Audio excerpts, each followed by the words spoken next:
Hello friends, मैं श्याम वर्मा एक बार आपका फिर से केमिकल पीडिया में स्वागत करता हूं। जैसा कि आप लोग को पता है, हमारा हीट ट्रांसफर ऑपरेशन चल रहा सब्जेक्ट।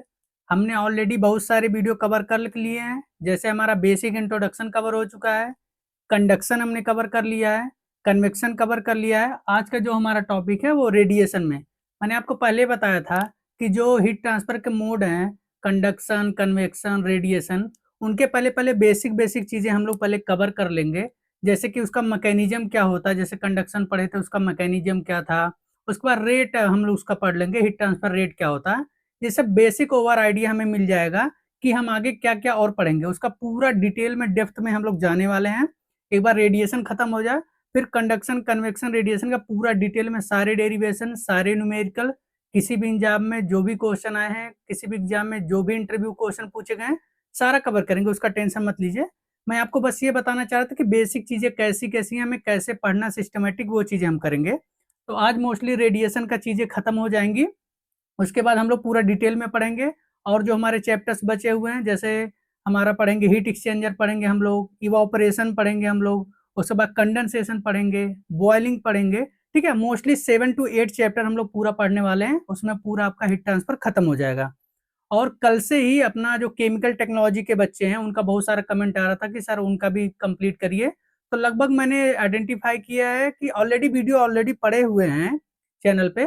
फिर भी और डिटेल में एक्सप्लेनेशन, नए तरीके से क्या क्वेश्चन पूछे गए हैं, सब मिला के लगभग 13 से 15 फ्लो चार्ट हैं आप लोग के केमिकल टेक्नोलॉजी में, जो आप लोग को मोस्ट इंपॉर्टेंट पढ़ना है अपने सेमेस्टर के लिए भी, और इंटरव्यू के लिए भी, और गेट के लिए भी। ठीक है, तो वो भी कल से शुरू हो जाएगा अपना, उसकी टेंशन लेने की जरूरत नहीं है। एक हफ्ते में मोस्टली मैं उसको कवर कर दूंगा पूरा। ठीक है, केमिकल टेक्नोलॉजी।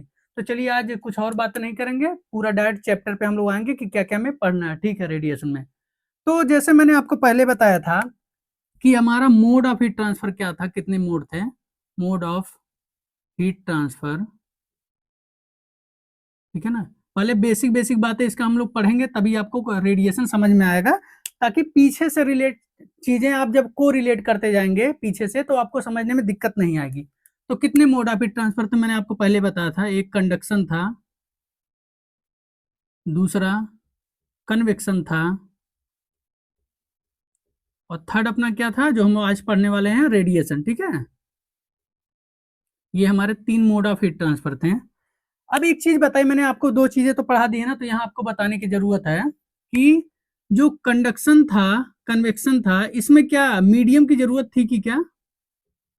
इसमें हीट ट्रांसफर होने के लिए मीडियम की जरूरत थी कि नहीं, आप बताइए। और थी तो किस टाइप के मीडियम की जरूरत थी? ठीक है ना, ये हमें अब जानना है यहाँ पे। अभी आगे हम लोग इसके बारे में बात करेंगे। अब ये क्वेश्चन आता है, क्या यहाँ मीडियम की जरूरत है क्या? हमने 2 तो पढ़ा था, वहां का हमें पता है। आप सिर्फ आंसर दीजिए कमेंट बॉक्स में, क्या यहाँ मीडियम की जरूरत है कि नहीं, ये हमें बताना है।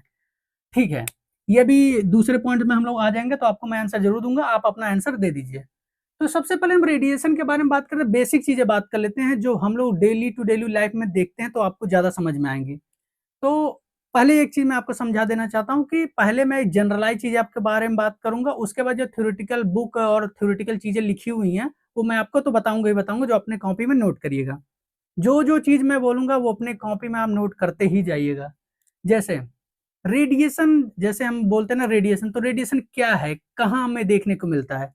तो सिंपल सा चीज समझिए कि जहां टेम्परेचर थोड़ा सा ज्यादा होता है, ज्यादा टेम्परेचर जहां देखने को मिलता है, एक्चुअल में थ्योरेटिकल डिफिनेशन ये नहीं है, मैं आपको पहले बता रहा हूँ, ये समझाने वाली चीज है। जहां पर हाई टेम्परेचर देखने को मिलता है, वहां रेडिएशन पाया जाता है। जैसे एग्जाम्पल कैसे लेते हैं, एग्जाम्पल में हम लोग, जैसे आप देखोगे कि जब घरों में शादियां होती हैं, तो जहाँ पे खाना बनता है वो बर्नर पे देखोगे, आप लोग बर्नर देखे होगे ना। बर्नर पे जहाँ खाना बनता है, वहाँ टेम्परेचर ज्यादा होता है, ज्यादा फ्लैश वो लोग जलाए रहते हैं, ठीक है ना, ज्यादा जलाए रहते हैं। तब इसके नियर अबाउट एरिया में जब आप जाते हो, तो उसके पास जा नहीं पाते हो आप। क्यों? लगता है कि बहुत ज्यादा गर्मी लग रही है, कुछ लपटे आ रही है हमारे ऊपर, इस टाइप से महसूस होता है ना। उसको भी एक टाइप से आप रेडिएशन हीट बोल सकते हो, उसको भी रेडिएशन बोल सकते हो। ऐसे समझ में आया? एक दूसरे तरीके से और समझो, जो इंडस्ट्री वाले लोग हैं, जैसे हम आप केमिकल इंजीनियर हैं, उसके बारे में समझने के लिए क्या, जैसे आपने देखा होगा इंडस्ट्री में हीटर, हीटर, या आपने देखा होगा फर्नेस। ठीक है ना, ये तो सभी ने देखा होगा। तो देखते होगा जो हीटर और फर्नेस होता है, उसका टेम्परेचर बहुत ज़्यादा होता है, लगभग 1500 डिग्री सेंटीग्रेड, कहीं पे 1000 डिग्री सेंटीग्रेड हम लोग को देखने को मिलता है, ठीक है? टेम्परेचर ज़्यादा है, तो जब उसके पास आप जाते हो ना, तो आपको दूर से देखोगे तो कुछ लपटें ऐसे वेव्स टाइप की दिखती हुई नज़र आएँगी, दूर से देखोगे, पास से तो दिखेंगे नहीं, दिखती हैं और उसके पास जाओगे तो आपको बहुत ज़्यादा गर्मी महसूस होगी। वो भी हमारा रेडिएशन के थ्रू होता है, रेडिएशन के थ्रू हीट ट्रांसफर होता है, ठीक है? और क्या एग्ज़ाम्पल है, एक डेली टू डेली लाइफ़ में और एग्ज़ाम्पल आपने देखा होगा, सन मतलब सूर्य, ठीक है? जो सूर्य से हमारी सपोज़ करो ये सूर्य है अपना, ठीक है ना? यहाँ से जो हमारी पृथ्वी पे एनर्जी आ रही है, वो कैसे आ रही है? रेडिएशन के थ्रू ये एनर्जी आ रही है, ठीक है? ये भी रेडिएशन के थ्रू एनर्जी हमारी आ रही है। तो इससे हमें एक बेसिक आइडिया लगता है कि जहाँ पर टेम्परेचर थोड़ा ज़्यादा होता है, वहाँ पर रेडिएशन देखने को मिलता है। इसका ये बिल्कुल मीन्स नहीं है कि जहाँ टेम्परेचर कम है रेडिएशन नहीं होता, आगे हम लोग उसको समझेंगे, ठीक? ये जनरलाइज़ एक हम आपको समझाने के लिए बोल रहे हैं। ये चीज़ हमने समझ ली। अब हमने क्या बात किया था, ये इस पे आ जाते हैं। कंडक्शन कन्वेक्शन में क्या मीडियम की रिक्वायरमेंट थी या नहीं? हमारा आंसर है क्या इसका? यस, रिक्वायरमेंट हमें थी। और वो क्या थी? कंडक्शन के बारे में स्पेशली बात कर लेते हैं। कंडक्शन में क्या थी हमारा? सॉलिड। सॉलिड था ना मीडियम की ज़रूरत? लिक्विड और गैस भी था, लिक्विड एंड गैस भी था, बट उसका अमाउंट हमारा थोड़ा कम था। मोस्टली हीट ट्रांसफर अपना सॉलिड में पाया जाता है कंडक्शन में, ठीक है ना? ये चीज़ थी। अब बात आती है कि हमारा कन्वेक्शन में क्या था? कन्वेक्शन में भी मीडियम की ज़रूरत थी। क्या मीडियम चाहिए था? लिक्विड या गैस, मतलब आप इसको बोलते हैं फ्लूइड, मतलब फ्लूइड मीडियम की हमें ज़रूरत थी। ये भी हमारा क्लियर है। अब बात आता है हमारा कि रेडिएशन में क्या हमें मीडियम की ज़रूरत थी या नहीं? तो यहाँ पर हमें मीडियम की ज़रूरत नहीं पड़ती है, ये आपको ध्यान में रखना है, ठीक है ना? यहाँ मीडियम की ज़रूरत नहीं है, यहाँ दोनों जगह मीडियम की ज़रूरत होती है। इंटरव्यू में क्वेश्चन पूछे जाते हैं, ऑब्जेक्टिव क्वेश्चन भी यहाँ से बनते हैं, ठीक है? ये चीज़ें हमें जाननी यहाँ ज़रूरी थी। अब आगे बढ़ते हैं कि और क्या चीज़ें हम यहाँ पर जान सकते हैं। थोड़ा-सा इसको पहले रीच करते हैं। हर चीज़ आप नोट करते जाइएगा, मैं आपसे ये बार-बार बोल रहा हूँ, नहीं नोट कर पाएँगे तो स्क्रीनशॉट ले लीजिएगा, बट प्रेफ़र करिए कि अपने हाथ से लिखने का, ठीक? अब दूसरा पॉइंट हम लोग यहाँ और क्या समझ लें बेसिक चीज़ों में, हाँ, एक पॉइंट और क्या समझते हैं कि जो रेडिएशन हीट ट्रांसफर होता है वो फ़ास्टेस्ट होता है, मतलब जो रेडिएशन में हीट ट्रांसफर हो रहा है, वो फ़ास्टेस्ट होता है, मतलब सबसे तेज़ होता है, फ़ास्टेस्ट होता है, ठीक? और किसके इक्वल होता है? ये होता है हमारे स्पीड ऑफ लाइट के, मतलब प्रकाश की वेग के, प्रकाश की जो स्पीड होती है उसके इक्वल ये चलता है, इसकी स्पीड होती है। और वो कितनी होती है प्रकाश की स्पीड, जो हम लोग बचपन में पढ़ते थे? 3 इंटू 10⁸ मीटर पर सेकेंड, ठीक है ना? ये आपको पता है ना, हर चीज़ें आप नोट करते जाइएगा, हर जगह से क्वेश्चन बने हुए, इसलिए बेसिक चीज़ आपको बता रहा हूँ, ठीक है? एक चीज़ और हम लोग यहाँ क्या बात कर लेंगे, बेसिक चीज़, कि यहाँ पे जो हम बात करने वाले हैं हीट ट्रांसफर में हम लोग जो बात करेंगे रेडिएशन के बारे में, वो हमारा सिर्फ और सिर्फ थर्मल रेडिएशन की बात करेंगे। थर्मल रेडिएशन, जिसको हिंदी में हम बोल सकते हैं क्या? तापीय संवहन, विकिरण सॉरी, संवहन तो हमारा कन्वेक्शन हो गया, विकिरण। ध्यान रखिएगा यहाँ पे हम एक्स-रे, गामा रे और माइक्रोवेव इन सब के बारे में बात नहीं करने वाले हैं, जो एक फॉर्म है हमारा इलेक्ट्रोमैग्नेटिक वेव्स की। अभी आगे हम लोग डिफिनेशन में बात करेंगे। तो यहाँ आपको ध्यान रखना कि यहाँ जो हम रेडिएशन में बात करने वाले हैं वो सिर्फ थर्मल रेडिएशन की बात कर रहे हैं। और थर्मल रेडिएशन क्वेश्चन बनता है यहाँ क्या होता है? थर्मल रेडिएशन क्या होता है? क्वेश्चन बन सकता है ना कि बताइए थर्मल रेडिएशन आप लोग पढ़ते हैं तो थर्मल रेडिएशन क्या होता है? तो कोई भी बॉडी, मतलब एनी बॉडी, ठीक है ना, कोई भी बॉडी जिसका खुद कुछ टेम्परेचर होता है, कुछ टेम्परेचर तो होगा ना, उसके कारण जो रेडिएशन इमिट होता है, रेडिएशन इमिट मीन्स क्या? उत्सर्जित,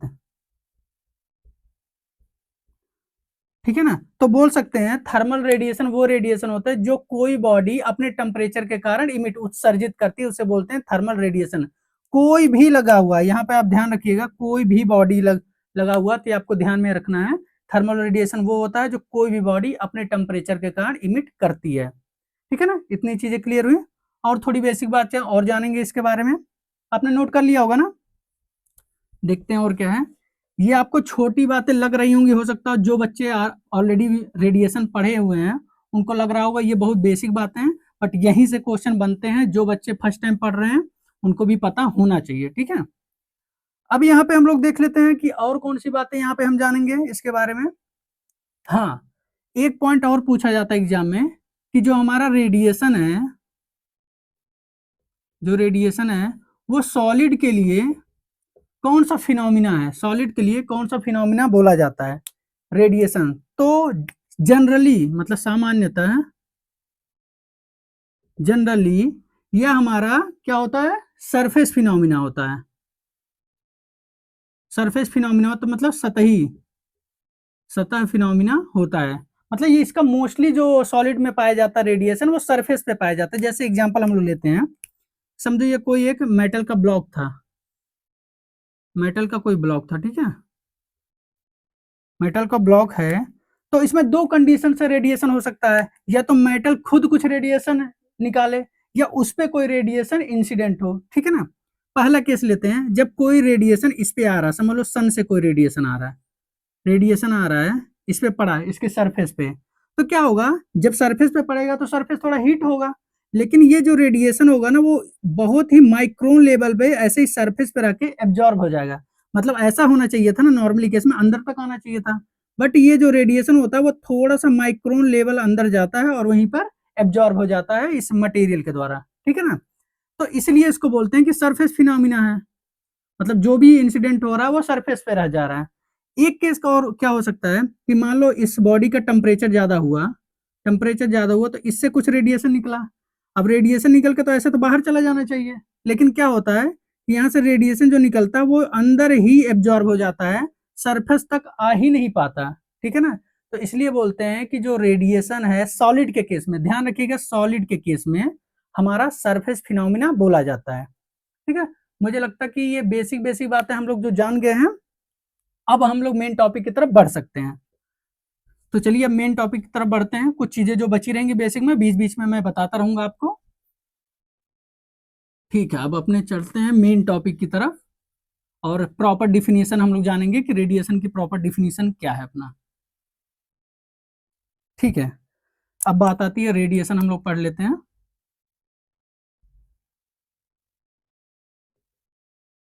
मतलब विकिरण।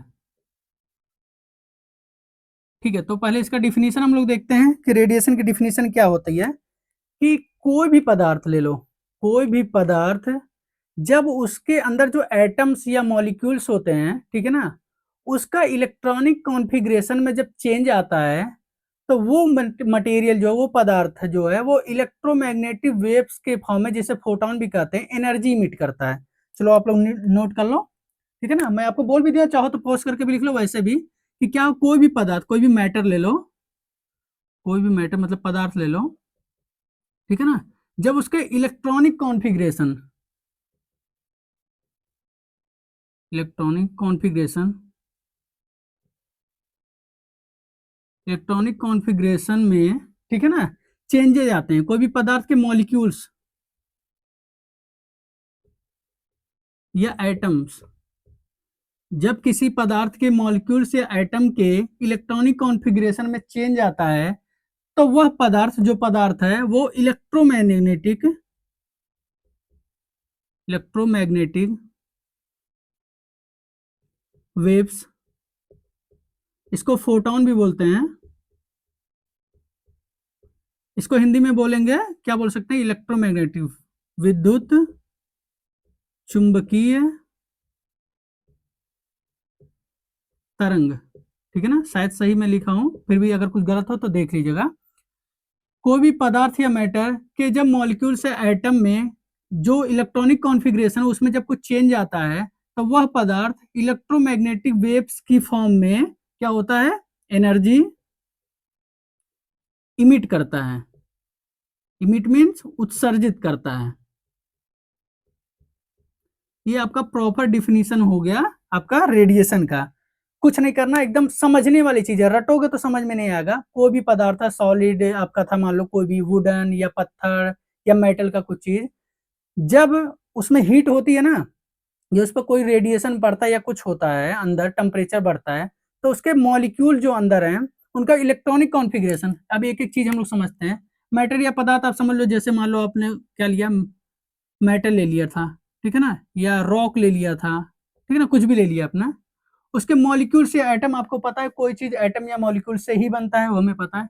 इलेक्ट्रॉनिक कॉन्फ़िगरेशन आपने क्लास 11 12th में पढ़ा होगा, एस पी डी एफ या के एल एम एन, ये सेल सब सेल आपने पढ़ा था ना। जैसे सब सेल में आपको मैं क्या बताऊं और आगे, जैसे आपको एग्जांपल ले लो, सोडियम ले लो, सोडियम का क्या इलेक्ट्रॉनिक नंबर होता है हमारा, 11 होता है ना। इसे कैसे हम लोग लिखते थे, 2 8 10 1 1 ऐसे लिखते थे। मीन्स ये इलेक्ट्रॉन का अरेंजमेंट कैसे होता है, सोडियम के बारे में बात करें तो सोडियम कैसा होता है, सपोज करो सोडियम है 3, हमारे पास कक्षाएं हो गई, अब 2 हैं तो इधर 2 इलेक्ट्रॉन रहेंगे, बाहरी कक्षा में कितना है 8 है, तो मतलब 2 2 4 2 6 2 8, अब बाहर एक बची तो 1 इलेक्ट्रॉन, इस तरह से होता है ना। तो इसको बोलते हैं इलेक्ट्रॉनिक कॉन्फ़िगरेशन, मतलब कोई भी एटम्स में इलेक्ट्रॉन का डिस्ट्रीब्यूशन किस तरीके से किया गया है, वो उसको बोलते हैं इलेक्ट्रॉनिक कॉन्फ़िगरेशन। तो जो इसके में डिस्टर्ब कर दिया जाता है इलेक्ट्रॉनिक कॉन्फ़िगरेशन में, टेम्परेचर के कारण डिफरेंस होता है, तो वो जो होता है वहां से एनर्जी निकलती है, यहाँ से एनर्जी निकलती है, वो निकलती है इलेक्ट्रोमैग्नेटिक वेव्स की फॉर्म में, ठीक है ना। वही एनर्जी जो इमिट हुई वो निकलती है इलेक्ट्रोमैग्नेटिक वेव या फोटोन, फोटोन की फॉर्म में, इसे ही बोलते हैं रेडिएशन। उम्मीद करता हूँ आपको चीजें एक एक पॉइंट समझ में आई। मैटर्स के बारे में मैंने बता दिया, किसको बोलते हैं, एटम मॉलिक्यूल आपको पता है, बचपन से पढ़ते आ रहे हैं। इलेक्ट्रॉनिक कॉन्फ़िगरेशन मतलब इलेक्ट्रॉन का अरेंजमेंट किसी भी एटम में कैसे है, जब इसमें चेंज आ जाता है तो यहाँ से जो एनर्जी निकलती है वो इलेक्ट्रोमैग्नेटिक वेव की फॉर्म में निकलती है, इसी को बोलते हैं आपका थर्मल रेडिएशन, ठीक है ना। एक चीज बेसिक चीज आपको और जानना जरूरी है, बहुत इंपॉर्टेंट है, वो आपको जानना ही जरूरी है कि रेडिएशन कौन सी बॉडी इमिट करती है, मतलब उसका कितना टेम्परेचर हो तो इमिट करेगी क्या। मैंने जैसे शुरुआत में बोला था कि बहुत जब हाई टेम्परेचर हो तभी होगा क्या, ऐसा नहीं होता है। आपका जो रेडिएशन होता है, रेडिएशन जो होता है वो कोई भी बॉडी, जब उसका टेम्परेचर, उस बॉडी का टेम्परेचर एब्सोल्यूट एब्सोल्यूट 0 से ज्यादा हो, इसको एकदम मार्क करके रखिए, आपको जितना स्टार लगा पाए लगाएं। मतलब आप बोल सकते हैं जब किसी बॉडी का टेम्परेचर एब्सोल्यूट 0 से ज्यादा होता है तो वो बॉडी रेडिएशन इमिट करती है। अब क्वेश्चन आता है, समझ में आया ना, जब किसी बॉडी का टेम्परेचर एब्सोल्यूट 0 से ज्यादा हो तो इमिट करेगा, एब्सोल्यूट 0 से कम हो तो रेडिएशन इमिट नहीं करेगा, ये ध्यान में रखना है। क्वेश्चन आता है सर आपने एब्सोल्यूट 0 तो बोल दिया, अब क्या मीन से ये एब्सोल्यूट 0 का, वो भी हमें पता होना चाहिए, तो बिल्कुल पता होना चाहिए। एब्सोल्यूट 0 का मीन्स होता है 0 केल्विन टेम्परेचर, ध्यान रखिएगा 0 केल्विन टेम्परेचर, या इसी को बोल सकते हैं -273 डिग्री सेंटीग्रेड। एकदम नोट डाउन कर लीजिए, आपको कितनी बार ऑब्जेक्टिव में क्वेश्चन पूछे गए हैं। अब बोलोगे कैसे सर 0 डिग्री केल्विन या ये दोनों इक्वल कैसे होगा, तो देखो ना, जैसे मान लो आप 10 डिग्री सेंटीग्रेड आता है, उसको केल्विन में कैसे कन्वर्ट करते हो, +273 कर देते हो ना, तो ये कन्वर्ट हो जाता है 283 केल्विन। अब जब केल्विन को डिग्री सेंटीग्रेड में करना हो तो माइनस में कर दोगे ना, 273 जो ऐड किए थे, तो फिर से 10 डिग्री आ जाएगा ना। सेम यहाँ भी हुआ है ना, अगर 0 डिग्री केल्विन है तो मतलब इसको सेंटीग्रेड में बढ़ाने के लिए -273 घटाना पड़ेगा ना, तो वैसे सेम हो गया -273। तो कोई आपसे पूछे एब्सोल्यूट 0 की वैल्यू क्या होती है, तो आप बोल सकते हैं 0 केल्विन या -273 डिग्री सेंटीग्रेड, ठीक है। बहुत इंपॉर्टेंट है, ये आपको ध्यान में रखना ही रखना है, ठीक। तो ये तो अपना बेसिक चीजें और हो गई। अब बढ़ते हैं डिफिनीशन के आगे। अब हम इसके बात करेंगे जो रेट पता करने के लिए, जैसे हम लोग रेट ऑफ हीट ट्रांसफर पढ़े थे कंडक्शन में, कन्वेक्शन में, अब उसी तरह से बात करने वाले हैं रेट किसका, रेडिएशन का। हीट ट्रांसफर रेट बात करेंगे रेडिएशन का कि क्या होता है, तो चलिए वो भी देखेंगे। आपको चीजें समझ में आ रही है कि नहीं, एक चीज हमें बताइए पहले। और हाँ, एक चीज मैं आपको बताना भूल गया, अभी बताता हूँ एक सेकंड में। क्या होता है ना कि जो चीजें हम लोग पढ़ रहे हैं, जो पास आउट हो गए हैं, जो जॉब की तैयारी कर रहे हैं या जो अभी second year, final year, first year के स्टूडेंट हैं वो हैं। एक चीज मैं आपको बता दूं कि जो मैं यहाँ पढ़ा रहा हूँ, मैं तो आपको डेली ऑब्जेक्टिव क्वेश्चन देता ही हूँ, चाहे टेलीग्राम हो चाहे इंस्टाग्राम हो, मैं डेली अपलोड करता हूँ। आप लोग उधर सॉल्व कीजिए। फॉलो किए हैं 10-10, 20-20 हजार बच्चे और सॉल्व करते हैं। दिन में देखता हूँ 2000, 2500 बच्चे ही सॉल्व करते हैं। उसको सॉल्व करिए। आपके लिए यही मेहनत में कर रहा हूँ, दूसरों के लिए नहीं। अगर आपको नहीं पसंद आ रहा हो तो बता दिए, वो बंद कर दूंगा मैं, ठीक है। बट मैं आपके लिए इतनी मेहनत करता हूँ उस क्विज में, बहुत ध्यान में रख के आपके एग्जाम के, तो उसको जरूर करिए। टेलीग्राम पे भी अपलोड करता हूँ और इंस्टाग्राम पे भी, ठीक। एक चीज मैं क्या बताने वाला था, हाँ, कि हम लोग जब यहाँ लेक्चर पढ़ते हैं तो उसका क्वेश्चन सॉल्व करना बहुत जरूरी है ना, आप लोग को पता है। जो बच्चे सेमेस्टर में वो लास्ट में जब पास हो जाते हैं तब उसका यूज कर पाते हैं। मैं अभी से क्या बता रहा हूँ कि दो टाइप की बुकें हैं हमारे पास ऑब्जेक्टिव सॉल्व करने की मार्केट में। एक तो हमारा राम प्रसाद बुक है, ठीक है ना, खन्ना पब्लिकेशन का, वो भी है। और एक ओपी गुप्ता बुक है, वो भी हमारा ऑब्जेक्टिव। दोनों ऑब्जेक्टिव में से कोई एक आप सॉल्व जरूर करिए। मैं आपको पर्सनल रिकमेंडेशन देता हूँ। उससे एग्जाम में क्वेश्चन आए ना आए वो हम गारंटी नहीं ले सकते हैं, बट उसमें किस टाइप से क्वेश्चन बनते हैं हर सब्जेक्ट से वो जरूर आपको आइडिया लग जाएगा। आप नीचे देख रहे होंगे, वीडियो के पास भी क्लिक करेंगे, मैंने उसका लिंक दे रखा है, ठीक है ना। उधर से जैसे आप क्लिक करेंगे डायरेक्ट आप शॉप पे चले जाएंगे। दूसरी बुक की जरूरत नहीं पड़ेगी कि 20 दुकान से आप ढूंढेंगे या 20 बार सर्च करेंगे कौन सा सही है, मेरे पास भेजेंगे, फिर मैं बोलूंगा हाँ यही लेना है। इसलिए मैं यहाँ पिन कर दिया हूँ, आप देख रहे होंगे 2 बुक या 3 बुक मैंने ऐड किया है। कोई भी जो आपको उसमें से अच्छा लगे आप वो परचेज कर लीजिए। बहुत ज्यादा चार्ज उसका नहीं है, लगभग 400-300 ऐसे बुक हैं। मार्केट जाएंगे वही बुक प्राइस मिलेगा, उससे ज्यादा ही मिलेगा। तो आप ये जरूर खरीद लीजिए। मेरी हम्बल रिक्वेस्ट है आप लोग से कि कोई भी बुक ऐसा नहीं है कि वो हमारी बुक है हम आपको बोलेंगे वो खरीदना ही खरीदना। आपको एग्जाम की तैयारी के लिए खरीदना ही पड़ेगा। आज नहीं तो कल खरीदेंगे तो खरीद के जो मैं पढ़ा रहा हूँ वहां से सॉल्व करने की कोशिश करिए, ठीक है ना। मिलते हैं आगे दूसरे में, देखते हैं आप लोग। अब बोलते हैं रेट, बात कर लेते हैं हम लोग। रेट बात करेंगे हमारा किसका, रेडिएशन का। अब रेट निकालने के लिए जैसे कंडक्शन में हमारा कौन सा लॉ दिया गया था, एक कंडक्शन में लॉ दिया गया, एक कन्वेक्शन में लॉ दिया गया। कंडक्शन में कौन सा था आप बताएं कमेंट में, कन्वेक्शन में कौन था वो बताएं। रेडिएशन में हमारा क्या है, जो लॉ होता है वो स्टीफन बोल्ट्जमैन लॉ होता है। Stefan Boltzmann, Stefan Boltzmann law. जो मैं क्वेश्चन आपसे पूछता हूँ वो कमेंट में आप जरूर नोट डाउन करिए करिए, उससे ये पता चलेगा आपकी मेमोरी में वो चीजें याद हैं कि नहीं। मैं 20 बार बताऊंगा, आप 20 बार भूल जाओगे, उसमें कोई मतलब नहीं रहता, ठीक है। स्टीफन बोल्ट्जमैन लॉ क्या बोलता है कि जो हमारा रेट ऑफ हीट ट्रांसफर है वो किसके इक्वल है, हमारा हमारा किसके इक्वल है, सिग्मा ए T1 की पावर 4 माइनस T2 की पावर 4 के, ठीक है ना। फार्मूला सभी नोट करिएगा, इसमें न्यूमेरिकल ज्यादा आते हैं तो फार्मूला आपको ध्यान में रखना ही रखना है। एक फार्मूला आपका ये है, अभी मैं न्यूमेरिकल कराऊंगा भी इन्हीं सब फार्मूलों का यूज आएगा। इसी को थोड़ा और एक्सटेंड करते हैं, Q equal to sigma epsilon A T1 की पावर 4 माइनस T2 की पावर 4। अभी सारे जो नॉमेनक्लेचर अभी सारे के बारे में बताएंगे कौन क्या है, ठीक है ना। ये वैल्यू हो गई, एक फार्मूला ये हमारा हो गया स्टीफन बोल्ट्जमैन लॉ का। इसी को थोड़ा एक्सटेंडेड करते हैं। हीट फ्लक्स कैसे हम लोग लिखते हैं, हीट फ्लक्स अगर लिखेंगे तो Q बाई ए हो जाएगा ना, तो वो हीट फ्लक्स हो गया, मीन्स Q बाई ए क्या हो जाएगा फार्मूला, सिग्मा। इस फार्मूले से भी देख लेंगे तो भी कोई दिक्कत नहीं है, T1 की पावर 4, यहाँ अपसाइलन भी आप लिख सकते हैं, कोई दिक्कत नहीं है। वो न्यूमेरिकल के बेस पे आपको डिसाइड करना रहेगा।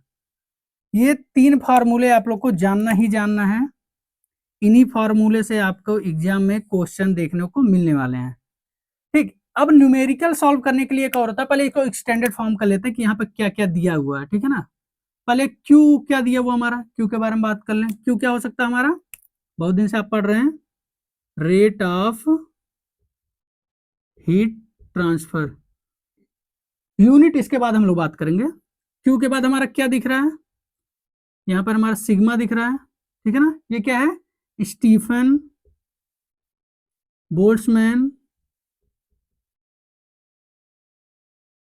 सॉरी बोल्ट्जमैन कांस्टेंट, ठीक है ना। इसकी कुछ वैल्यू मैं अभी आपको बताता हूँ, जो यूनिट इसका निकलवा देंगे, ठीक है। और क्या बचा, ए क्या है, ये हमारा हीट ट्रांसफर एरिया, ठीक है, ये हमारा हो गया। अब टी हमारा क्या है आपको पता है, टेम्परेचर है हमारा, ये तो आपको पता ही है। अब क्या बचता है यहाँ पर अपसाइलन, अपसाइलन को क्या बोलते हैं, इमिसिविटी। सभी आप लोग अपनी कॉपी में नोट करते जाइएगा, ठीक है। इतनी चीजें हमारे पास हैं, मतलब जो जो इसमें नोमेनक्लेचर था उसका क्या मीन्स है वो हमें पता चल गया। अब यूनिट देख लेते हैं, किसकी क्या यूनिट हो सकती है, जो आपके एग्जाम में क्वेश्चन पूछे जाते हैं। तो रेट ऑफ हीट ट्रांसफर की यूनिट हम लोग को ऑलरेडी पहले से पता है, क्या पता है हमारा, और हाँ यहाँ पर हमने क्यू भी लिखा ना, ये हमारा हीट फ्लक्स है, आपको ऑलरेडी पता है ये सब, ठीक है। वो क्वेश्चन मैं पूछा हूँ जो वो आपको बताना ही जरूरी है, ठीक है ना, कि कंडक्शन का क्या लॉ है, कन्वेक्शन का क्या लॉ है, रेट निकालने का। क्यू का क्या हो गया हमारे यहाँ पर, यूनिट क्या हो गया, वाट हो जाएगा, या फिर क्या हो जाएगा हमारा, जूल पर सेकेंड, ठीक है, ये हो गया। दूसरा हमारा यूनिट, आप यहाँ से क्या निकाल सकते हैं, एरिया का यूनिट क्या होगा, इसका मीटर स्क्वायर, मीटर स्क्वायर हमारा हो जाएगा। टेम्परेचर का क्या हो जाएगा, केल्विन हमारा हो जाएगा। उसके बाद ये तो हमारे इमिसिविटी है, इसको छोड़िए, ये सब कांस्टेंट इसलिए उनको नहीं ऐड करना है। हाँ, अब सिग्मा की वैल्यू आपको यहाँ ध्यान रखनी, ये एग्जाम में आपसे पूछेगा, स्टीफन बोल्ट्जमैन लॉ का कांस्टेंट का, स्टीफन बोल्ट्जमैन कांस्टेंट, कांस्टेंट का यूनिट बताइए। अब यूनिट आप निकाल सकते हैं ना यार, इतना इजी है, आप बिल्कुल निकाल सकते हैं। इधर से देखो क्या है, Q equal to sigma A delta T की पावर 4 ले लो आप, कोई दिक्कत नहीं है ना, इसको निकालना है। तो सिग्मा इक्वल टू क्या हो जाएगा, Q अपॉन ए टी की पावर 4, ठीक है ना, ये हो गया हमारा। अब क्या बचा हमारा, Q का आपको पता है हमारा वॉट है, वॉट पर एरिया का मीटर स्क्वायर इंटू केल्विन की पावर 4। ये आपको बिल्कुल ध्यान रखना है। पहले दिन जो मैं आपको क्वेश्चन कराया था जिसमें यूनिट को मैच कराना था 4 यूनिट का, उसमें से एक वैल्यू इसका भी पूछा था कि स्टीफन बोल्ट्जमैन लॉ का जो हमारा कांस्टेंट है उसका यूनिट क्या होता है, ठीक। एक चीज यहाँ पे ध्यान रखिएगा, जब हम लोग कंडक्शन और कन्वेक्शन में क्वेश्चन सॉल्व कर रहे थे तो वहां डिग्री सेंटीग्रेड देता था या केल्विन देता था, हमें कन्वर्ट करने की जरूरत नहीं पड़ती थी, क्योंकि जो डिग्री सेंटीग्रेड का डिफरेंस आता है और केल्विन का डिफरेंस आता है वो इक्वल आता है, इसलिए दिक्कत नहीं है। बट यहाँ पे क्या है, यहाँ पे देखोगे टी की पावर 4 है, यहाँ पे केल्विन की पावर 4 है, इसलिए 100% आपको ध्यान रखना है कि रेडिएशन का न्यूमेरिकल सॉल्व करते समय डिग्री सेंटीग्रेड को केल्विन में कन्वर्ट करना एकदम मस्ट, जरूरी ही जरूरी है, जरूरी है। यहाँ पे डिग्री सेंटीग्रेड में नहीं कर सकते, वहां क्यों था, degree centigrade equal to kelvin आता था डिफरेंस, इसलिए हम चेंज ना भी करें तो चलता था। बट यहाँ केल्विन की पावर 4 है, इक्वल नहीं है, इसलिए यहाँ पर डिग्री सेंटीग्रेड को केल्विन में कन्वर्ट करना ही करना है। अभी जब हम लोग न्यूमेरिकल सॉल्व करेंगे तो आपको दिखाएंगे, ठीक है ना। तो हम लोग क्या पढ़ लिए, रेडिएशन के बारे में पढ़ लिया, बेसिक इंट्रोडक्शन पढ़ लिया, स्टीफन बोल्ट्जमैन लॉ हमने पढ़ लिया। अब हम लोग न्यूमेरिकल सॉल्व करने वाले हैं, उसके बाद हम लोग जाके इंटरव्यू क्वेश्चन करेंगे, ठीक है ना। आप लोग तैयार है ना, अपना पेन पेपर लेके तैयार हो जाइए, न्यूमेरिकल सॉल्व करेंगे। और इसके न्यूमेरिकल से बच्चे बहुत ज्यादा डरते हैं कि रेडिएशन के न्यूमेरिकल समझ नहीं आते हैं। आज वो डर आपका अभी तुरंत यही मैं खत्म करके जाऊंगा कि कैसे आपसे न्यूमेरिकल नहीं होगा, आप ही करके मुझे बताओगे कि कैसे कैसे आपने न्यूमेरिकल सॉल्व कर लिया बिना किसी प्रॉब्लम के। आप अपने पास मोबाइल जरूर रखिएगा, थोड़ा मल्टीप्लिकेशन या कुछ भी न्यूमेरिकल सॉल्व करने के लिए। अगर आपके पास एक कैसियो है तब तो वो तो बहुत अच्छी बात है, ठीक है ना। तो करें हम लोग न्यूमेरिकल, चीजें समझ में आ रही हैं आपको, जहां डाउट आए आपको वो कमेंट बॉक्स में आप जरूर बताइए। ऐसा कंटेंट आपको कहीं अवेलेबल यूट्यूब पर नहीं मिल सकता, ये मैं आपको गारंटी देता हूं। जाके आप किसी का पेड कोर्स भी ले लीजिएगा तो भी आप देखिएगा इससे लेवल डाउन करके ही लोग पढ़ा रहे होंगे, ताकि नेक्स्ट टाइम फिर आपसे पढ़ाकर पैसे ले सकें। तो चलिए हम लोग न्यूमेरिकल सॉल्व करते हैं। एक फार्मूला और है जो हम लोग करके फिर उसके बाद आगे बढ़े तो ज्यादा बेटर रहेगा, ताकि आप न्यूमेरिकल आगे वाले और सॉल्व कर सकें। जैसे हम लोग क्या देखे थे फार्मूला अपना, Q इक्वल टू, हमने क्या देखा था, सिग्मा ए T1 की पावर 4 माइनस T2 की पावर 4 हमने देखा था ना, इसमें तो कोई डाउट नहीं था। और इसके आगे एक्सटेंडेड फॉर्म हमने क्या लिखा था, Q equal to Q upon A ही होता है हमारा, इक्वल टू हमारा क्या हो जाएगा, T1 की पावर 4 माइनस T2 की पावर 4।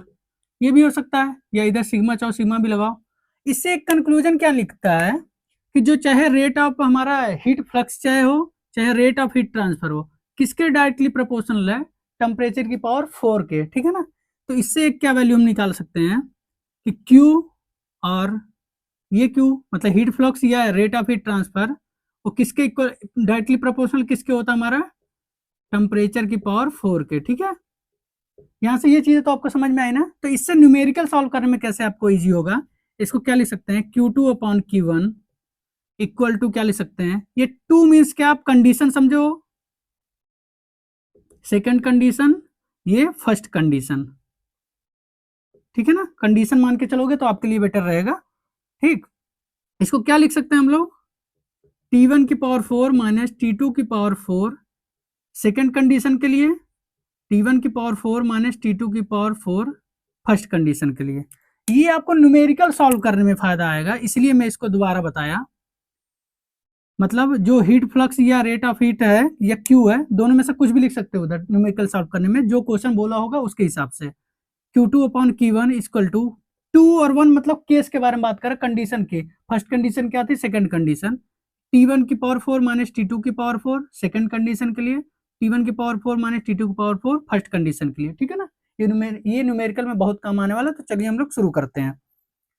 तो देखते हैं न्यूमेरिकल, पहला वाला न्यूमेरिकल जो मैं आपको देखता हूँ वो क्या दे सकता हूँ। फर्स्ट बेसिक से शुरू करेंगे फिर एडवांस में जाएंगे, कम से कम 3-4 क्वेश्चन तो करेंगे आज। ठीक, तो चलिए आपके स्क्रीन पे एक क्वेश्चन दिख रहा होगा, सॉल्व करते हैं।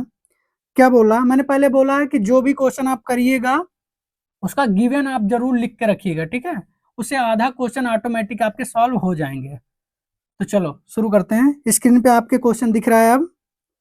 टू इनफाइनाइट प्लेट्स मतलब कोई दो इनफाइनाइट लेंथ की प्लेट हैं at 800 degree centigrade and 300 degree centigrade exchange heat by radiation.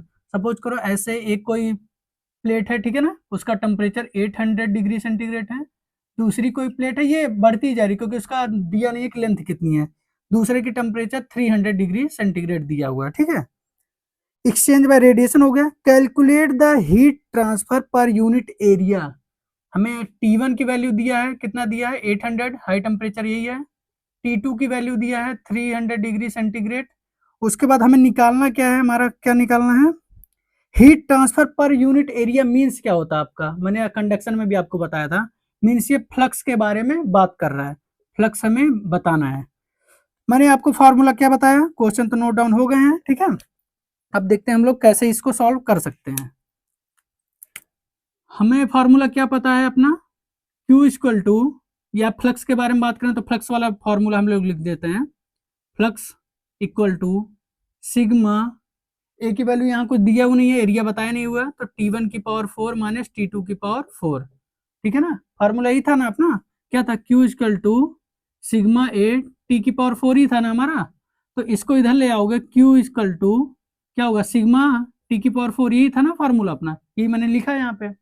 Delta T को हम लिख सकते हैं T1 माइनस T2। मैंने पहले एक चीज आपको बताई थी कि हमेशा यहाँ केल्विन में टेम्परेचर नोट डाउन करना है आपको, और हमें दिया क्वेश्चन में क्या है, डिग्री सेंटीग्रेड में, तो हमेशा पहले केल्विन में कन्वर्ट करो। कैसे करोगे, 273 ऐड कर दोगे, कितना हो जाएगा 8 2 10 मतलब 1073 केल्विन। ठीक है, इसमें तो डाउट नहीं है ना। इसको भी कन्वर्ट कर लो, 273 कितना हो जाएगी आपको 573 केल्विन। अब क्यों निकालना आपको, सिंपल सा है, फॉर्मूला पुट कीजिए। सिग्मा की वैल्यू मैंने आपको पिछले में बताया था कि नहीं, मुझे याद नहीं आ रहा है। सिग्मा की वैल्यू क्या होता है, 5.67 इंटू 10 की पावर -8, और इसका यूनिट क्या होगा आपका, वाट पर मीटर स्क्वायर केल्विन की पावर 4। यही था ना, यूनिट तो हमने पहले निकाल लिया, शायद मैंने वैल्यू आपको बताई थी कि नहीं, मुझे याद नहीं आ रहा है, बट वैल्यू यही होता है। सपोज करो आपको दिया है, नहीं दिया तो आपको याद रखना है। याद करने का तरीका क्या, सिंपल सा, 5 6 7 8, कुछ टेंशन नहीं है ना। 5.67 इंटू 10 की पावर -8। अब देखते हैं, वैल्यू पुट करिए, हीट फ्लक्स निकालना है। सिग्मा की वैल्यू क्या दिया हुआ है, 5.67 इंटू 10 की पावर -8। ब्रैकेट में क्या है, T1 की वैल्यू कितनी है हमारे पास, 1073 की पावर 4 माइनस T2 की वैल्यू कितना है, 573 की पावर 4। अब आप, जरूरी नहीं है किसी के पास कैसियो है तो ही वो निकाल सकता है, नॉर्मल आपने मोबाइल लीजिए, आपके सामने मैं दिखाता हूँ कैसे करना है आपको। मोबाइल लीजिए, उसमें कन्वर्टर होगा या आपके पास साइंटिफिक कैलकुलेटर दिखता है उसमें, उसमें वैल्यू कैसे पुट करनी है आपको, सिंपल सा करिए। मैं आपके सामने ही करके दिखाता हूँ। 5.67 इंटू 10⁻⁸ ठीक है ना, -8 हो गया।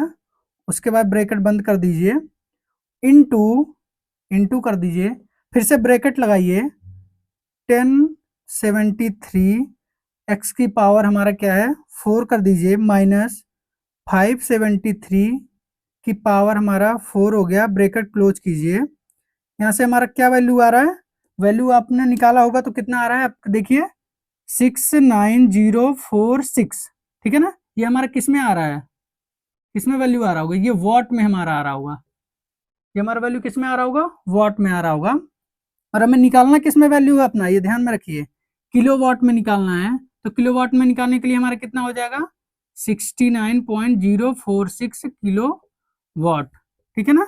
ये हमारा आंसर आ जाएगा। एक बार आंसर चेक कर लेते हैं, क्या यही आंसर दिया है, ठीक है ना। हाँ, हमारा आंसर ये 69.046 आंसर दिया हुआ है, तो ये हमारा आंसर करेक्ट हो जाएगा।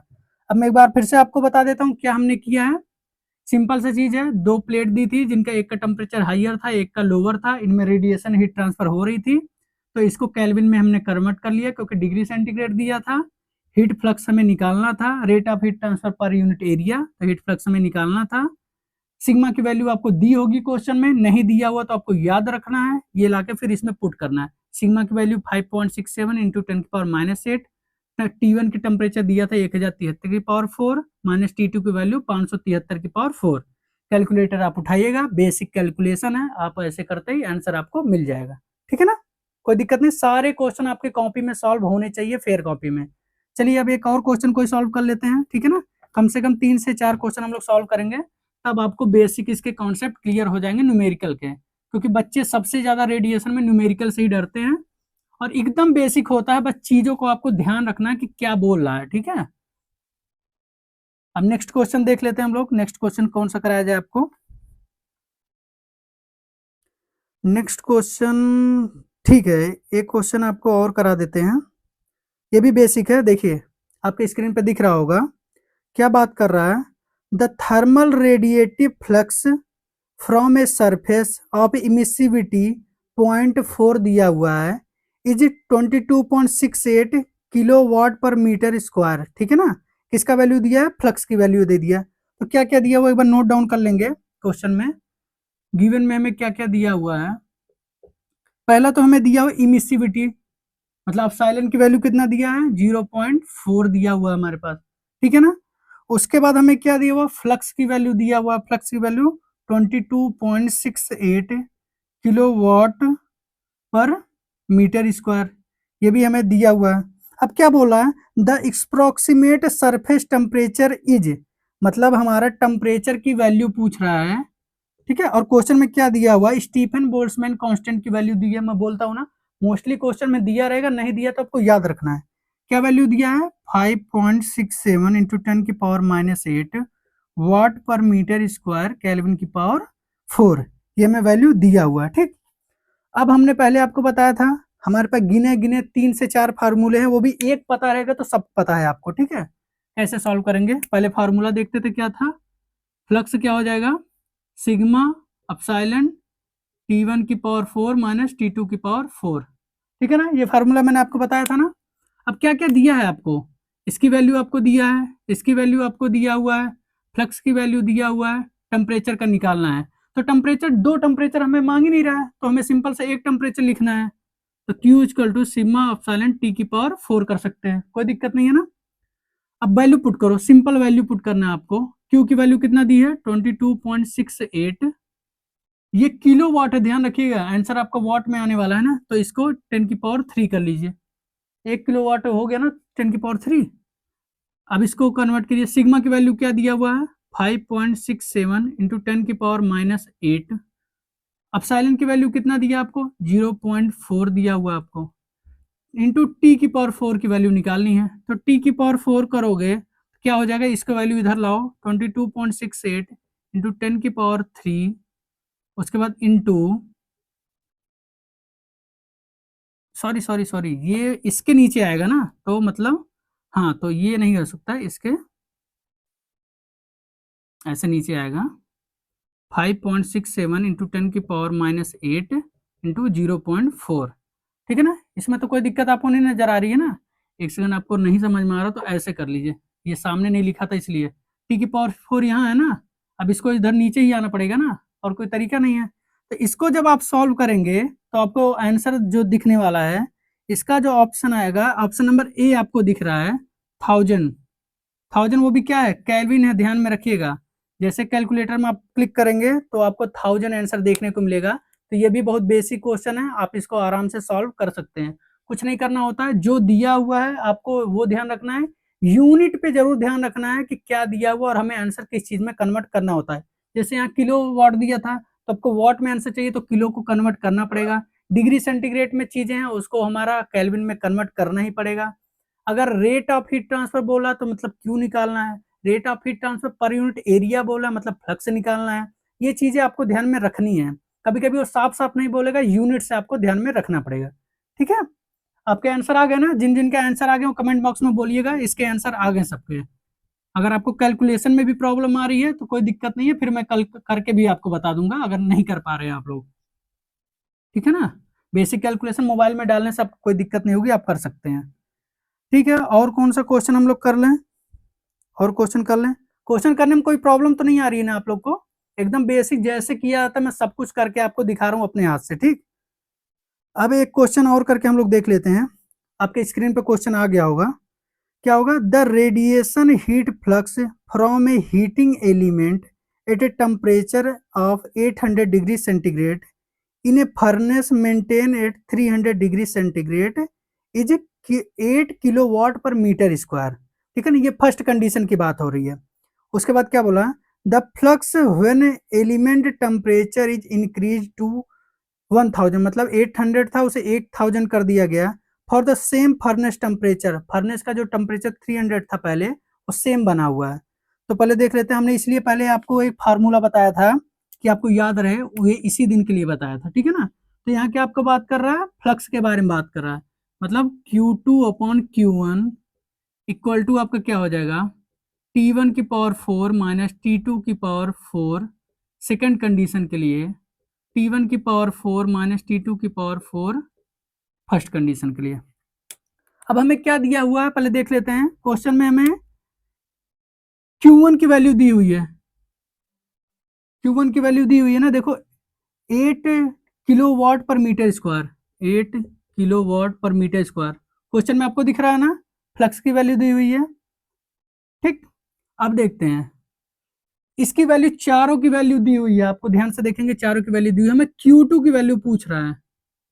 Q2 की वैल्यू कहाँ लिखा हुआ? Q2 the flux when element temperature increased, मतलब दूसरे केस में हमारा फ्लक्स क्या है वो आपको क्वेश्चन में पूछना चाह रहा है। तो देख लेते हैं, Q2 को ऐसे ही रखते हैं Q2। Q1 की वैल्यू हमें दिया हुआ है 8, हमें दिया हुआ है यहाँ पे। ठीक है ना, Q1 की वैल्यू हमें 8 दिया हुआ ना। अब देख लेते हैं, ये ध्यान में रखिए किलो वाट है, वाट में अभी कन्वर्ट किए नहीं है, बाद में कन्वर्ट करना पड़ेगा। वो पहले सेकंड केस में T1 की वैल्यू कितना दिया हुआ है? 1000। ऐसे लिख सकते हो कि T1 सेकंड केस लिख सकते हो ना, इसकी वैल्यू कितना दिया हुआ है? 1000 डिग्री सेंटीग्रेड प्लस 273 आप ऐड करोगे, कितना हो जाएगा आपका? 1273 केल्विन। अब ऐसे फर्स्ट हमारा T2 सेकंड केस के लिए क्या है? बोला कि टेम्परेचर कुछ चेंज नहीं हुआ, तो 300 था प्लस 273 ऐड कर दिया, कितना हो गया? 3 2 5 573 केल्विन। समझ में आ रहा है? अब फर्स्ट केस वाले क्वेश्चन में देखते हैं क्या बोला है। T1 फर्स्ट केस के लिए T1 की वैल्यू क्या हुआ? 800 बोला है, तो 800 प्लस 273 कितना हो गया? 1073 केल्विन। फर्स्ट केस में ही T2 की वैल्यू क्या दिया हुआ? T2 फर्स्ट केस में 300, तो 300 प्लस 273 कितना हो गया? 573 केल्विन। इसमें तो दिक्कत नहीं, सिर्फ डाटा पुट करना है। इसकी भी दोनों वैल्यू आपको पता है, इसकी भी दोनों वैल्यू पता है, ये भी वैल्यू पता है, सिर्फ Q2 निकालना है। कर सकते हो ना? ठीक है, फिर भी मैं आपको बता देता हूँ थोड़ा थोड़ा। सेकंड केस के बारे में ध्यान रखना है, मतलब सेकंड केस वाली चीजें ये हैं। ठीक है, T1 की वैल्यू रखो, कितना होगा? 1273 माइनस T2 की वैल्यू 573 इसमें मेन चीज सिर्फ कैलकुलेशन होता है। अगर आप कैलकुलेशन में गलती किए तो आंसर आपका नहीं आने वाला है, इसीलिए बच्चे रेडिएशन छोड़ छोड़ के भागते हैं क्वेश्चन। बट मैं आपको एक एक पॉइंट बता रहा हूँ, आपको कहीं भी डाउट आए तो आप पूछ सकते हो। अब ये फर्स्ट केस के बारे में बात हो रहा है, क्योंकि यहाँ फर्स्ट केस लिखा हुआ है। तो कितना है T1 की वैल्यू 1073 की पावर 4 माइनस T2 की वैल्यू क्या है 573 की पावर 4। ठीक है ना, इतना आ गया। अब इसको आप कैलकुलेट करिए, कैलकुलेट करोगे तो क्या है Q2/8 इक्वल टू कितना आने वाला है 2.06 से आएगा। अब Q2 करो, Q2 क्या आ जाएगा, इसको इधर लाओ 8 इंटू 2.06। ठीक है, आपका आंसर किस में दिया पहले ऑप्शन में देखिए, आंसर हमारा किलोवाट में है, तो इसको कन्वर्ट करने की जरूरत नहीं है हमारा। तो Q इक्वल टू कितना हो गया यहाँ से 11 पॉइंट कुछ समथिंग आंसर आ रहा होगा आपका, सॉरी 11 नहीं आएगा ना, 8 इंटू 2 है ना, 16.54 किलोवाट। एक बार आप देखिए यही आंसर आ रहा है क्या आपके कैलकुलेटर में। ठीक है ना, आप मोबाइल में भी कैलकुलेट करेंगे तो यही मोस्टली आंसर आएगा। तो जो भी गेम है इसमें सिर्फ आपका कैलकुलेशन का ही है, सारा डाटा किस में दिया रहता है उसको कन्वर्ट कर लीजिए, यूनिट्स आपको पता चल जाएगा किसकी वैल्यू दी हुई है, पुट करिए और अपने आंसर लीजिए। ठीक है ना, तो और कोई क्वेश्चन है तो सेम ही क्वेश्चन आएंगे। ठीक है ना, रेडिएशन में इसके दो के अलावा कोई क्वेश्चन मोस्टली नहीं बनते जहां तक हम अभी पढ़े हुए हैं, मतलब ऐसा नहीं इसके अलावा क्वेश्चन नहीं बनेंगे, जहां तक हमने टॉपिक कवर किया है वहां तक इसी टाइप के क्वेश्चन हमें देखने को मिलते हैं। अब हम लोग क्या करेंगे, इंटरव्यू को क्वेश्चन जैसे लास्ट में हम बोलते हैं बिना उसको किए हम लोग जा नहीं सकते हैं। ठीक है ना, कि इंटरव्यू में क्या पूछ सकता है। तो टॉपिक में तो आज तो हम लोग ने मोस्टली न्यूमेरिकल भी कवर किया है और ये भी कवर किया थ्योरी बेस में। तो क्या क्या क्वेश्चन पूछ सकते हैं एक बार देख लेते हैं। सबसे पहले तो आपसे ये पूछी जा सकती है इंटरव्यू में, पहला क्वेश्चन सपोज करो आता है कि रेडिएशन में क्या मीडियम की रिक्वायरमेंट है क्या, रेडिएशन में क्या मीडियम की रिक्वायरमेंट है क्या, पहला क्वेश्चन यही रेडिएशन से पूछा जाता है। ठीक है ना, तो मीडियम की रिक्वायरमेंट नहीं होती, मैंने आपको पहले बताया। बहुत सारे एग्जांपल आप दे सकते हो, सन का भी एग्जांपल आप दे सकते हो। ठीक है ना, कि सर वहां से जो हीट हमारे पास आता है उसके बीच में एटमॉस्फेयर में कोई गैस प्रेजेंट नहीं है, तो प्योर वैक्यूम है, तो वैक्यूम में हमारा मीडियम की जरूरत नहीं है। एक क्वेश्चन यहाँ से पूछा जा सकता है।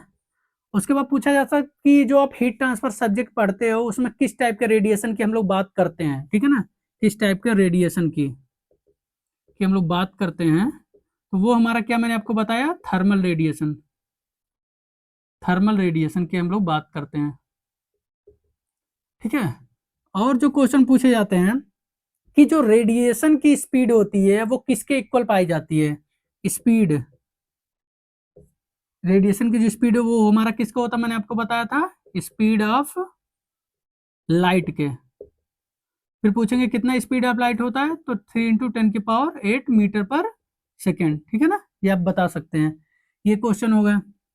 अब बेसिक चीज क्या पूछी जाती है इसमें कि हाँ एक क्वेश्चन और इम्पोर्टेंट पूछा जाता है कि क्या मतलब बहुत ज्यादा अधिक टेम्परेचर जब रहता है 1000-2000 टेम्परेचर रहेगा तब रेडिएशन देखने को मिलता है या कब देखने, मतलब क्या टेम्परेचर के रिलेटेड में आपसे क्वेश्चन पूछा जा सकता है कि रेडिएशन कब देखने को मिलता है, तो आप बोल सकते हो एब्सोल्यूट जीरो पे, एब्सोल्यूट जीरो टेम्परेचर पे हमें देखने को मिलता है। कहेंगे क्या है एब्सोल्यूट जीरो टेम्परेचर, तो बोल सकते हो 0 केल्विन या बोल सकते हो -273 डिग्री सेंटीग्रेड। ठीक है ना, ये क्वेश्चन पूछते हैं। ये सारे क्वेश्चन आपके इंटरव्यू और स्किल टेस्ट में बार बार पूछे जाते हैं जब रेडिएशन की बात आती है। ठीक है, एक क्वेश्चन और यहाँ से आपसे क्या पूछी जा सकती है कि जो सॉलिड है, सॉलिड में रेडिएशन किस फिनोमिना के थ्रू होता है, तो इसको बोल सकते हो सरफेस फिनोमिना, मतलब सतही फिनोमिना है ये तरीका कि रेडिएशन जो सॉलिड में होता है उसके थ्रू होता है, सरफेस फिनोमिना है। सामान्यतः ऐसा नहीं बोलना डायरेक्ट कि उसी के थ्रू ही होता है, मतलब जनरली देखा गया है कि जो रेडिएशन होता है सॉलिड पे वो सरफेस फिनोमिना के थ्रू होता है। ये चीज हो गई। अब आपसे क्वेश्चन पूछ लिए जाएंगे कि जो स्टीफन बोल्ट्जमैन लॉ है वो किसके किसके प्रोपोर्शनल होता है और उसमें जो वैल्यू है वो क्या क्या वैल्यू है। तो उसमें आपको दो ही चीज जानना होता है, एक सिग्मा की वैल्यू जाननी होती है जो आपको वैल्यू पता है 5.67 इंटू 10⁻⁸ वाट पर मीटर स्क्वायर केल्विन की पावर 4, इसको क्या बोलते हैं स्टीफन बोल्ट्जमैन कांस्टेंट। ठीक है, दूसरा क्या होता है हमारे पास इमिसिविटी, इमिसिविटी। ठीक है ना, ये दो ही चीज होते हैं उसमें जिसके बारे में आपको ध्यान रखना होता है। आगे हम लोग डिटेल में पढ़ेंगे इमिसिविटी क्या होती है, ब्लैक बॉडी के लिए, नॉर्मल बॉडी के लिए, ग्रे बॉडी के लिए, सब हम लोग पढ़ेंगे। ये हमारा बेसिक बेसिक चीज है, इसलिए मैं अभी डेप्थ में नहीं ले जाना चाहता आपको। नेक्स्ट लेक्चर से तो आपको डेप्थ में ही सब कुछ आपको पढ़ने को मिलेगा, सब कुछ चीजें फिर से आएंगी, टेंशन नहीं लेना है। ठीक है, ये क्वेश्चन यहाँ पे हो गया। और वहाँ ध्यान रखना है कि क्वेश्चन एक आता है कि जब हम रेडिएशन में न्यूमेरिकल सॉल्व करते हैं तो उस समय क्यों हम डिग्री सेंटीग्रेड ना लेके केल्विन ही कंपलसरी होता है। तो आपको बताना है कि सर जो कंडक्शन कन्वेक्शन होता है वहाँ जो डिग्री सेंटीग्रेड में डिफरेंस आता है वही केल्विन में डिफरेंस आता है, इसलिए कन्वर्ट करने की जरूरत नहीं पड़ती। बस यहाँ सिग्मा में हमारे क्या है टी की पावर 4 है, इसीलिए हमें यहाँ कन्वर्ट करने की जरूरत पड़ती है। ठीक है ना। तो इतने क्वेश्चन यहाँ से मोस्टली पूछे जा सकते हैं आपके लिए इंटरव्यू में।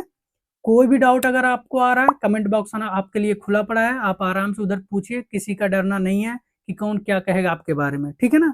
आपको जो भी प्रॉब्लम आ रहा है उसी के लिए मैं यहाँ खड़ा हूँ, आप वहाँ पूछिए। वीडियो पसंद आ रही हो तो लाइक जरूर कर दीजिएगा और बुक आप जरूर खरीद लीजिएगा, जो मैं पढ़ा रहा हूँ वहां से सॉल्व करने की कोशिश करिएगा। ठीक है ना। ऐसा मत सोचिएगा कि उससे श्याम सर का कुछ होने वाला है, वो मेरा बुक नहीं है, दूसरे का बुक है, तो आप खरीदेंगे उनके पास पैसे जाने वाले हैं। मैं इसलिए बोल रहा हूँ कि जो मैं पढ़ा रहा हूँ अगर आप क्वेश्चन सॉल्व नहीं करोगे, प्रैक्टिस नहीं करोगे, तो उससे पढ़ने का कुछ मीन्स नहीं है। एग्जाम में आपको क्वेश्चन सॉल्व करने रहेंगे, तो आप जरूर ले लो, आज लो या कल लो, लेना पड़ेगा आपको। ठीक है ना। कुछ भी दिक्कत आ रहा हो कमेंट बॉक्स में पूछो, पसंद आ रही हो तो लाइक कर देना। मैं एक चीज आपको स्क्रीन पे दिखा रहा हूँ, लगभग आधे से ज्यादा लोग वीडियो देखते हैं वो सब्सक्राइब नहीं करते हैं, तो प्लीज सब्सक्राइब कर दीजिए, इतना ज्यादा गैप मत रखिए। मोस्टली लोग का मैं देखता हूँ 90% सब्सक्राइबर आते हैं, 10% अनसब्सक्राइब, मेरे 50% से ज्यादा अनसब्सक्राइबर देख रहे हैं, तो प्लीज उधर सब्सक्राइब कर दीजिए। ठीक है, मिलते हैं नेक्स्ट वीडियो में। केमिकल टेक्नोलॉजी वालों को वीडियो कल तक आ जाएगा। Thank you.